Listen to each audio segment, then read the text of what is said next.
Rated M for mature.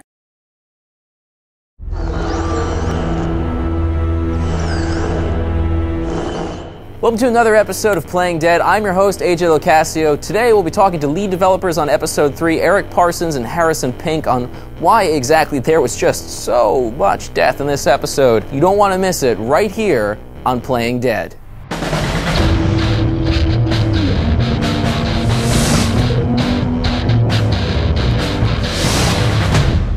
All right, Harrison, Eric, thank you for being here today. Definitely. Good to be here. So, Harrison, let's start off with what exactly do you do on this game? So I was the designer for episode 3. I was in the story room coming up with the story with people, but mostly just designing the interactions for episode 3. So that means you're responsible for the actual, Yeah, what people are sort of doing, clicking the controller, and what the game actually asks you to do. That was me. Okay. All right. And Eric, you were the cinematic director? Director for the episode, yeah. Okay. So I'm responsible for the presentation of the game, and so I get to work with all the different departments and kind of explain to them what we're trying to do with all the aspects of the game and help bring it all to life. So there was so much death in this episode. Just everyone was dying. Can you go into, were you guys worried about offing too many characters? What made you decide this is the one, let's kill everything? I don't think we ever decided this is the one, let's kill off everything. Well, we have a dartboard, and oh, okay. Battlestar Galactica style. But Katya and Duck and that whole thing, I mean, that was fucked up. I think it's the middle episode of the season, and that was the place where certain characters' arcs begin and end, and it was definitely something that we thought of from the very beginning. The leads of the season knew the whole story from the beginning to end before even episode 1 was ready to go. So we knew sort of, all right, middle of the season, this is kind of where everyone's character is going to go. All right, so one of the biggest events in this episode was Carly's death. I mean, that was a hell of a moment. I mean, obviously Doug, Doug. I love Doug. I chose Doug, but Carly got a huge... she got a huge fan reaction, too. We actually have a YouTube video of fan reactions, which we're going to roll to now. You think you're some tough bitch, don't you? Like nothing can hurt you. But you're just a scared little girl. What the fuck's the problem? Ooh! Ah! What the fuck? What the fuck? What the fuck? What the fuck? Oh, what the fuck? Are you fucking shitting me? Oh, fuck! No fucking way! Dumb bitch! Oh no, and Clem's seen it, you fucking bitch. She couldn't be trusted, Lee. I swear. You're not coming with us. You're not coming with us. Jeez. Oh boy! Yep. We kind of knew that was the reaction that was going to happen. I mean, we thought it would happen for both characters, but it's obviously Carly was a fan favorite character. Why do you guys think this is? What was it about Carly that made her so, I don't know, had such a huge reaction from people? Well, I think part of it is the nature in which she died. It was a very sudden, she's gone. Right. Any situation like that, it's going to be a shocking response, but she's also a character that the players had a chance to connect with more than some of the others. Yeah, definitely. I mean, we've allowed the player as Lee to sort of bond with Carly in a different way than you've bonded with a lot of the other characters. I mean, she knows your past. So Lily's out of the group now. We have that whole... she was a huge part of the dynamic. What does this mean for the group now that she's gone? Coming into episode 3, the kind of leadership dynamic was primarily a conflict between Lily and Kenny, and most of the decisions came from the two of them, often with some conflict over who was actually right. But so obviously now Lily is out of the picture, and Kenny's around, but he's not quite the same man he was. Not the same man he was at the start of episode 3. So he's not really in shape to be making decisions anymore. In that kind of leadership vacuum, Lee has been forced to step into it a little bit more, and we'll see that later in the season.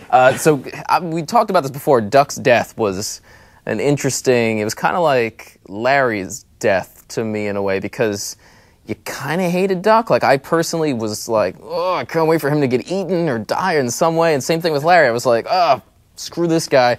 And but yeah, when it happened, you know, we developed a bit more of a relationship with him because you guys did that damn Batman thing in the beginning where he's like, I could be Robin, you could be that. I was like, you son of a bitch. Like, you pulled at my heartstrings. That was all it took, was a Batman reference in order for me to just be like... Well, I'm glad it's all it took. Well, he didn't say anything. He was completely on the back burner until he shows up and he's like, I like Batman. I'm like, oh, me too, kid. So what? Oh, we're best friends. Pat. I can feel you guys. Yeah, I can feel you guys like...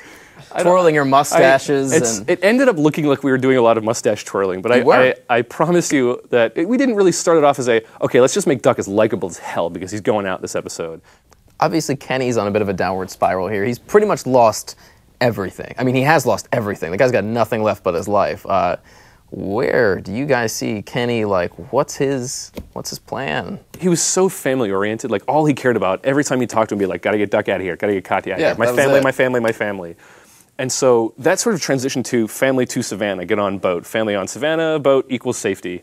And so now that his family's gone, like even for the rest of the episode and on the train in the epilogue of episode 3, he's like, we're going to Savannah. It's all we got left. It's the plan, still boat, still plan. So after all this death, we've got 3 new characters. We've got Chuck, Omid, and Krista. What can you tell us about these people? Well, I think at this point in the story, I imagine some players might have some trust issues. With, I do. That's a way to put it lightly. Yeah, I don't trust these people. He's a hobo. I don't trust him. What? In episode 2, when people show up, Lily's like, how dare you bring people into this group? Like, how dare you people just can't just join our group. And then in episode 3, now that Lily's just gone, you're like, yeah, join our group, no big deal. And open door policy. Yeah, and like Lily, I understand why people are like, she's kind of a bitch about that, but she's also just trying to protect the group. So now that she's gone, you're just like, come on, hobo, come on, weird couple from California. Like, is that... Plenty of room in this boxcar. Yeah, like, is that smart? I don't know. It was important to us to give you other characters to interact with, because you learn a lot about Lee and about Clementine, who are obviously the focus of the story, through how they interact with other characters, and even through the dialogue choices that you as the player make. So I've got the latest stats here.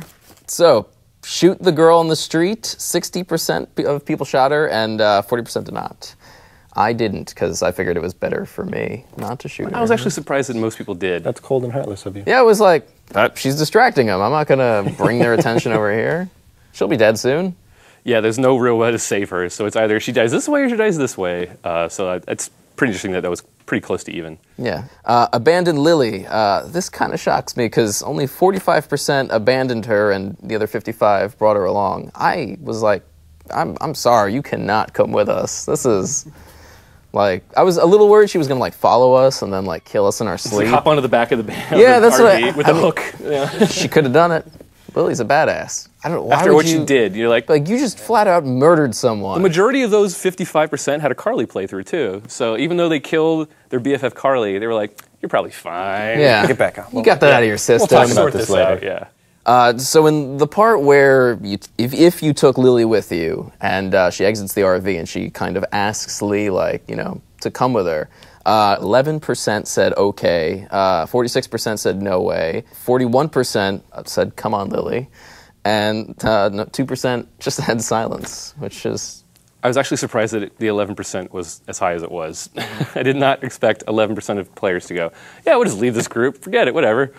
They'll be fine. Don't worry about it. Yeah. I'll grab Clementine. This kid's bet, you know, you guys will sort it out. I'm done with this. Yeah. Fight Kenny. 55% of people fought him, and 45% did not fight him. So a few people were able to talk him down without right. fighting him. But I hear there's an Easter egg somewhere in the fighting Kenny. 0.5% of people have seen what we lovingly call Duckageddon. Duckpocalypse. Duckpocalypse. Please. My mistake. Get this right. What happens is if you sort of prod Kenny and he gets out of his seat and gets really mad, and then you just say nothing and you just shut down, he will actually shove you out of the cab. And you go, oh, okay, and you go back to the boxcar. And in that amount of time, since you took so long, Duck is actually turned into a zombie, and a bunch of people, there's blood all over the ground, you don't really know what happened, Clementine's hat's on the ground, and Lee turns around and Duck zombie actually like pounces on him, and they both fall out of the train. I can't believe this, honestly. Like, you some cold-hearted bastards. 81% of people shot him. Like, and the other percent did not. So 19% didn't shoot him. My thought process on that was, it's his son. I'm not just going to be like, I'll shoot you, kid. You know, that was kind of... Yeah. It's messed up. So this is how many people offered to help find Clementine's parents when they're on the train talking about what they're going to do when they get to Savannah. 50% of people said we should look for your parents. 8% said we should go our own way. 38% of people said we need to find a boat. And 4% just had silence. I've heard that from people that earlier in the season I never chose silence, but this episode there were times I was like, I don't know what to say, and genuinely were starting to choose silence as just because they were dumbfounded by the choices in front of them. Which is awesome. So what can the characters expect to find in Savannah? So at this point in the story, we've obviously seen how our group has managed to survive. So getting into Savannah, we'll get to see how some other groups have tried to maintain a sense of society or just what they're doing to survive. So our friend Noah asks, since you guys keep track of the players' decisions, would the decisions that has been chosen the most be considered what Lee would have actually done, like, in canon? Like, there's no one that's like, okay, this is the canon Lee response. You know, all of the things that we let Lee do or say, and like in the choices stuff, are things that Lee would really do if he was really there. So I would say that no, we're not sort of, okay, this is like in the true storyline of The Walking Dead, because there's no true storyline. Everybody's storyline is tailored to them. So not particularly. Manchu Dog says, I've seen a lot of people say that killing Carly or Doug, you made their choice to save one or the other worthless, and I agree. Why build up a character so much and hint at a strong storyline only to kill them? What are your thoughts on that?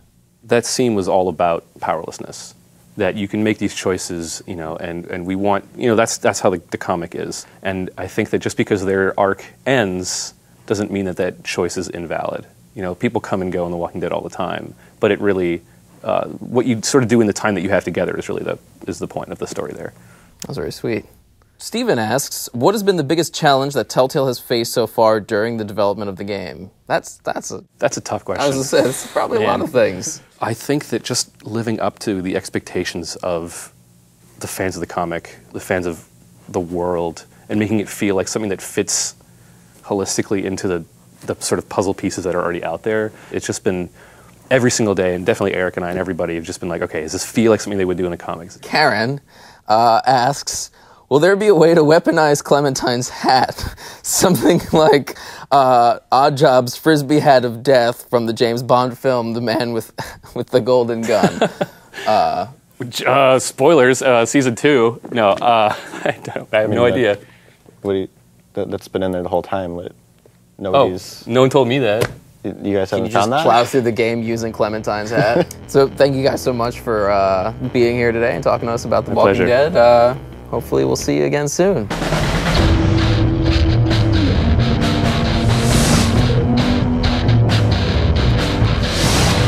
What the fuck's the problem?